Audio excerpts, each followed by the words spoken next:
बच्चे महाराज की, अहिंसा परमो धर्म की।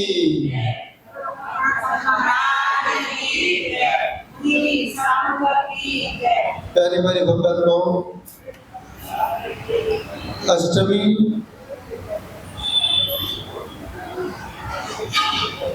महीने में 2 बार आती है, चतुर्दशी महीने में 2 बार आती है। अष्टमी जब आती है आते ही चांद को आधा कर देती है। चतुर्दशी आती है, वह चांद को पूरा भी करती है और चांद को गायब भी करती है। पंचम काल है, दुखमा काल है। दुख से शुरुआत होती है, दुख से ही जीवन का समापन होता है। दुख से ही जीते हैं और दुख से ही संसार से विदा हो जाते हैं। थोड़ी सी मुस्कुराहट किसी पदार्थ को देख करके आती है और थोड़ी ही देर में वही पदार्थ कष्ट में कारण बन जाता है। आचार्य मानतुंग स्वामी इस भक्तामर गाथा के माध्यम से 5वें नंबर काव्य में एक ही बात सभी भक्तों से कहना चाहते हैं कि पंचम काल है, इसलिए मैंने 5वें नंबर काव्य में पंच परावर्तन से कैसे मुक्ति पाई जाए, पंचम पद को पाने का तरीका क्या है, पंचम गति की यात्रा कैसे करें, इस भाव के साथ आचार्य मानतुंग स्वामी ने 5वें नंबर काव्य में ध्यान को जोड़ा है। ध्यान कैसे करें, ध्यान करने का तरीका क्या है। बिना ध्यान के इस संसार में कोई भी चीज अपनी नहीं होती है। जब हम इस किताब पे ध्यान देते हैं, यह किताब अपनी हो जाती है। किसी पेन पर ध्यान देते हैं, वह पेन अपना हो जाता है। गाड़ी पर ध्यान देते हैं तो गाड़ी पर बैठने का मन करता है। घर पर ध्यान देते हैं, घर अपना हो जाता है। पति पर ध्यान देते हैं तो पति बराबर अपना हो जाता है। जिस पदार्थ पर हम ध्यान देते हैं, ध्यान देते ही वह पदार्थ अपना हो जाता है। जहाँ ध्यान नहीं देते हैं, कहते हैं एक ही शब्द, भैया मैंने ध्यान नहीं दिया। जब कोई शादी में जाता है और कोई आपको देख के जैसे नजर ना करे, आपको कैसा लगता है, मैं इनके शादी में गया लेकिन इसने हमारे ऊपर, अब हम इसकी शादी में नहीं जाएंगे। जब हम किसी की शादी में जाते हैं और वहां का व्यक्ति हमारे ऊपर ध्यान नहीं देता है, हमारा शादी में दोबारा जाने का मन नहीं करता है। ऐसा ही जैन आचार्य कहते हैं, रोज मंदिर में जाते हैं, रोज भगवान के दर्शन करते हैं, लेकिन जो भगवान पर ध्यान नहीं देता है, भगवान की शक्तियां उसे ध्यान की ओर ले नहीं जाती है। इसलिए मंदिर में जाओ तो क्या करना, ध्यान दो। हर जगह एक ही शब्द है, ध्यान। भोजन बनाते हैं तो ध्यान से बनाते हैं तो स्वाद आता है, और बिना ध्यान के बनाते हैं तो एक ही शब्द कहता है तुम्हारा पति, भोजन बनाते समय तुम्हारा ध्यान कहाँ था? बोले भोजन में ही था। तो भोजन में था तो आपने नमक की जगह उसमें शक्कर क्यों मिला दी? इसका मतलब आपका भोजन की तरफ ध्यान नहीं था। चाय बनाते बनाते शक्कर की जगह आपने उसमें नमक डाल दिया, इसका मतलब चाय बनाते समय आपका चाय पर ध्यान नहीं था। अपने आप एक शब्द आता है कि आपने भोजन बनाते समय ध्यान नहीं दिया। तो जैन आचार्य यही आपसे कहना चाहते हैं कि जब किसी वस्तु पर ध्यान नहीं देते हैं, उस वस्तु का स्वाद बदल जाता है। तो जो मंदिर में आके भगवान की भक्ति पर ध्यान नहीं देता है, उसके जीवन का स्वाध्याय अपने आप बिगड़ जाता है। एक काम करो, लेकिन कैसे करो? एक पूजा करो, लेकिन ध्यान से करो। चौके में एक चीज बनाओ, लेकिन कैसे बनाओ? वैसे तो सब ध्यान से ही बनाते हैं। तो जैन आचार्य कहते हैं हर जगह ध्यान करो। 5वां नंबर काय पे है? भक्तामर का। कोई भी कायम पढ़ना है भक्तामर का, तो सबसे पहले शुरुआत 5 नंबर से करना। 5 नंबर से क्यों करना?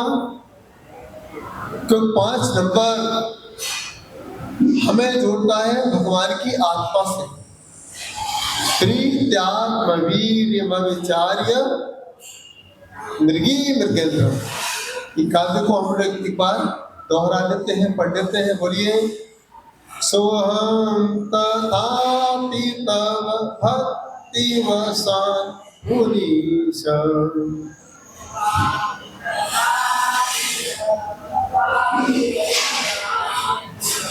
इस काम को पढ़ने का तरीका ऐसे पढ़ा करें, इस मुद्रा में।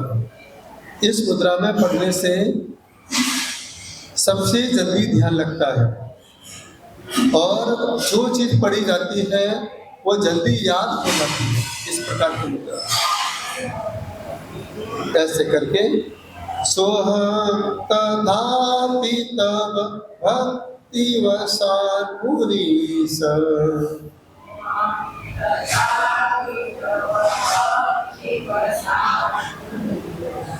कर्तुम स्तवं विगत शक्तिरपि प्रवृत्ता।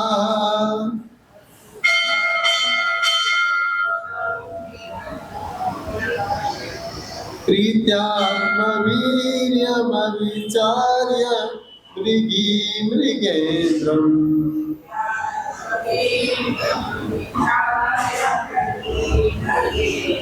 नादीति किं निज शिशोः परिपालनार्थम्।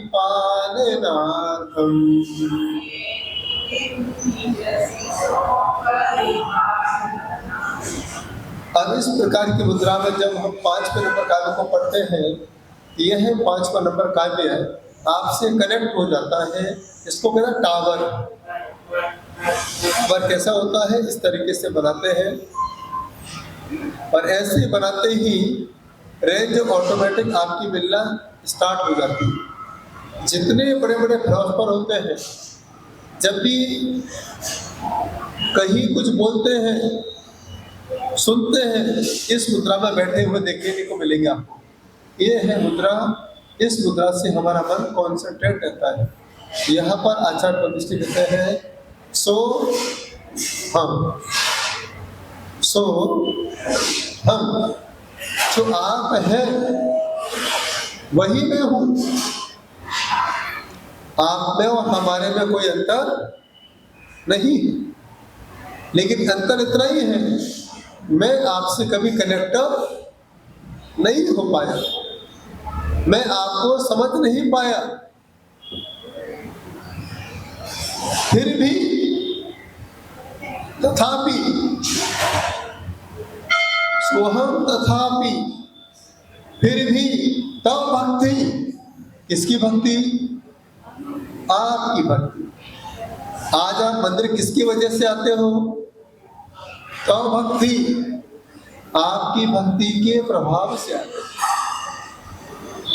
वशान मुनीश, आप किसके वश में हो गए? आपके भक्ति के वशीभूत होकर। मुनीश, हे भगवान, आप मुनियों के स्वामी हैं, और हम आपकी भक्ति के वशीभूत होकर आपके जैसा होने के लिए, जो आप बने हैं वैसा होने के लिए मैं क्या कर रहा हूं? कर्तुम स्तवम, कर रहा हूं। क्या कर रहा हूं? स्तवम, स्तवन। विगत शक्ति रपि प्रवृत्ता, अपनी शक्ति को भूलकर मैं जानता हूं कि पंचम काल में आपकी भक्ति करने की शक्ति मेरे पास नहीं है, लेकिन मैं क्यों कर रहा हूं? प्रीत्यात्मवीर्य, क्योंकि मेरा आपके साथ प्रेम हो चुका है। कैसा प्रेम हो चुका है? आत्म प्रेम। कैसा प्रेम हुआ है? शारीरिक प्रेम नहीं हुआ, आत्म प्रेम हो चुका है। शरीर का प्रेम नौकर और मालिक जैसा होता है, आत्मा का प्रेम माँ और बेटे जैसा होता है। तो अपना प्रेम कैसा होना चाहिए? शरीर का प्रेम पंडित और भगवान जैसा होता है, आत्म प्रेम भक्त और भगवान जैसा होता है। क्योंकि पंडित कभी किसी का नहीं होता है, जिस सभा में बैठता है उसी सभा में बैठे महाराज की तारीफ करता है, इनके जैसा कोई नहीं। संगीतकार जिस सभा में गाता है उसी महाराज के गुण गाता है।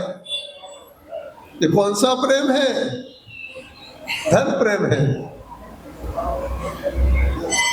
लेकिन माँ और बेटे का प्रेम, भक्त और भगवान का प्रेम कैसा होता है? प्रीत्यात्मवीर्य, आत्मा से अटैच है, यहाँ पर किसी प्रकार का छल कपट नहीं है। तो प्रीत्यात्मवीर्य, और प्रेम कैसा होता है? अविचार्य। आत्म प्रेम में किसी प्रकार का विचार नहीं होता है, अविचार्य।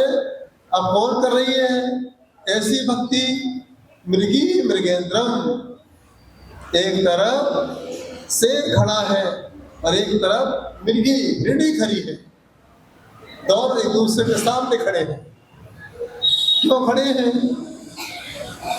नाभि तिकिर निज शिशो, निज शिशो अपने बच्चे को बचाने के लिए, परिपालनार्थम अपने बच्चे की रक्षार्थ वह हिरणी किसके सामने आके खड़ी हो गई? जानती है कि मैं शेर से जीत नहीं पाऊंगी, फिर भी किसके सामने आके खड़ी हो गई? क्यों खड़ी हुई? अपने बच्चे को बचाने के लिए। इसको कहते हैं समय सार। अब समय सार यहाँ कैसे लगाएंगे? अब समय सार को लगाने के लिए जैन आचार्य कहते हैं, जिस प्रकार से हिरणी को पता है कि मेरा प्रेम उस बच्चे के साथ है, लेकिन मैं बच्चे को बचाने के लिए शेर से भी सामना करने को तैयार हूं। तो यहाँ पर जैन आचार्य कहते हैं कर्म क्या है? कर्म शेर है। आप कर्म शेर का काम कर रहे हैं। कभी ज्ञानावर्ण कर्म आपके दहाड़ता है, याद नहीं होने दूंगा। कैसे नहीं होने देगा? चुप, मैं फिर भी रोज स्वाध्याय करूंगा। क्या करेगा तू मेरा? दर्शनावणी कर्म आके खड़ा हो जाता है, मैं मंदिर के दर्शन नहीं होने दूंगा। कैसे नहीं होने देते हो? कोई भी मेहमान आ जाए, लेकिन हम पहले मंदिर में जाके ही रहेंगे। दर्शनावणी कर्म, वेदनी कर्म, मैं बीमार कर दूंगा, उठ ही नहीं पाओगे।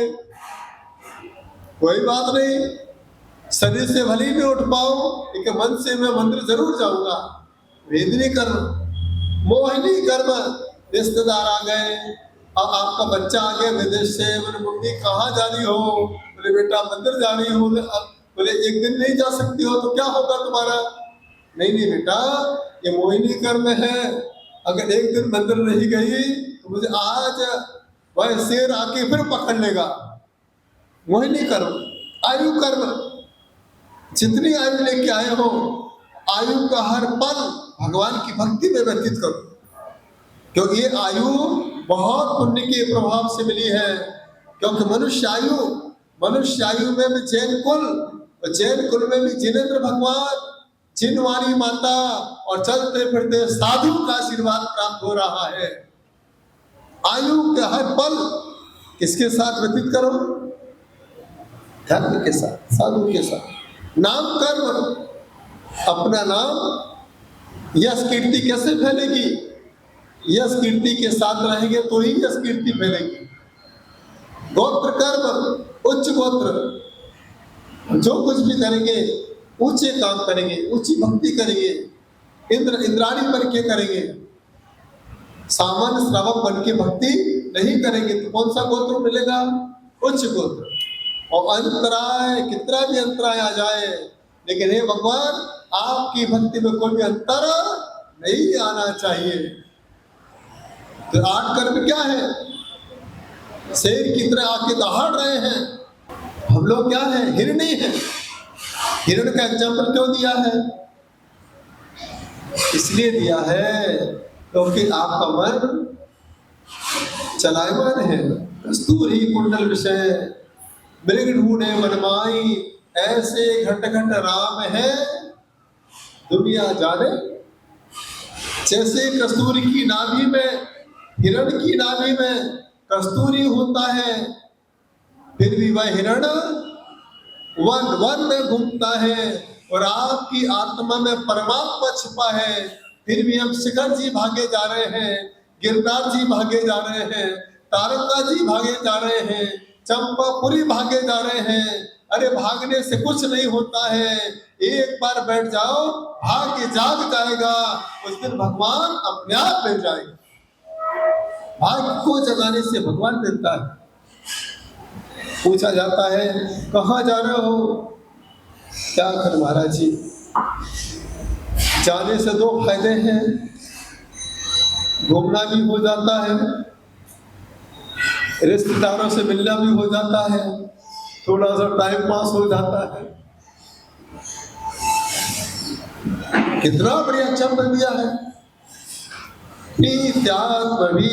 विचार्य। तो आपकी जिंदगी कैसी है? हिरण की तरह है।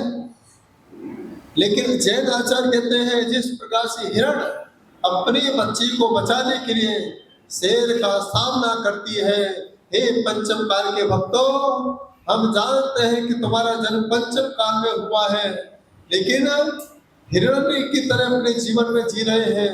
लेकिन जो आत्मा के अंदर आयु कर्म बचा है, उस बचे हुए जीवन को बचाने के लिए 3 लोग के नाथ के सामने खड़े हो जाओ।